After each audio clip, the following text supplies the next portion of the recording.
Have you ever felt that if you stopped worrying, everything you worked for would fall apart? Travel with me to a quiet village where a young man named Leo learned that carrying the weight of the harvest in his mind was far heavier than carrying it on his back. Leo was the most hard-working farmer in the valley. From the moment the rooster crowed until the moon rose high, he was in the fields. But Leo had a problem. He didn't just farm the land, he farmed his worries. Even when resting under the banyan tree, his mind was racing. Will it rain tomorrow? What if the pests come? Will the market price drop? His thoughts were like a swarm of bees that never left him alone. He looked tired, his brow constantly furrowed, his spirit withered like a plant without water. One evening, the sun was setting, painting the river in shades of orange and purple. Leo sat by the riverbank, head in his hands, exhausted from overthinking the upcoming harvest. He felt like his head was about to burst. Walking down the dusty path came old man Silas, the village elder. Silas had lived through droughts, floods, and storms, yet he always wore a peaceful smile. He saw Leo's distress and sat down beside him on a large river stone. "The fields look good this year, Leo," Silas said, his voice raspy but warm. Leo sighed. "They do, Uncle Silas, but I'm terrified. What if a storm comes tonight? I can't sleep. My mind keeps spinning scenarios of ruin. I feel so heavy." Silas listened, watching the water flow. He reached down and picked up an old bamboo cup he used for drinking. He dipped it into the river, filling it to the brim. Silas held the bamboo cup out in front of him, his wrinkled arm steady. "Leo, look at this cup. How heavy do you think it is?" Leo glanced at it. "It's just a bamboo cup, Uncle. It's light as a feather." Silas chuckled. "True, it is light. But what if I hold it out like this for a few minutes?" "Nothing," Leo replied. "You might get a little stiff."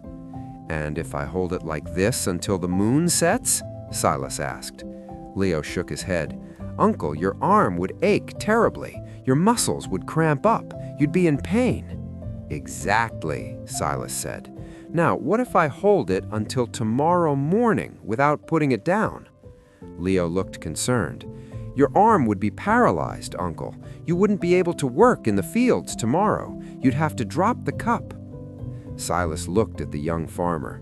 "But tell me, Leo, from now until tomorrow morning, would the weight of the water inside the cup change?" "No," Leo answered. "It's the same amount of water."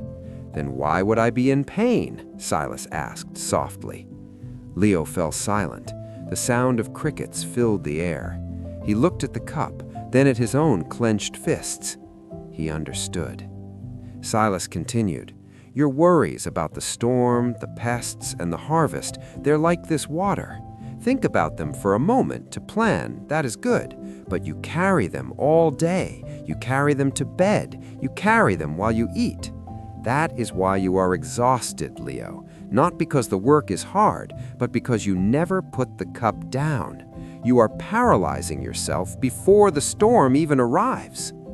Silas poured the water back into the river. Splash.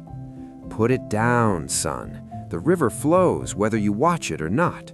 The crops grow whether you worry or sleep. Give your mind a rest so your hands can be strong for tomorrow." Leo watched the ripples fade in the water. He took a deep breath of the cool night air. For the first time in weeks, he let his shoulders drop.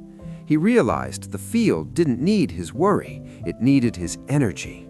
This simple village story carries 3 seeds of wisdom that we can plant in our own lives. Lesson 1.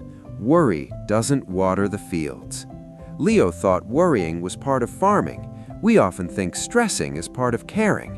But worrying doesn't change the outcome. It only drains the person doing the work.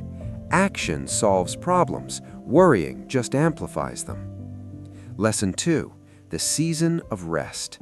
Nature has cycles. The fields rest at night. The trees rest in winter. You cannot force growth by watching it constantly. Putting your cup down means accepting that you have done enough for today and allowing yourself to recharge. Lesson 3. The weight is in the holding. The bamboo cup wasn't heavy, but holding it made it unbearable. Your problems, bills, relationships, work are inevitable, but carrying them in your mind every second of every day is a choice.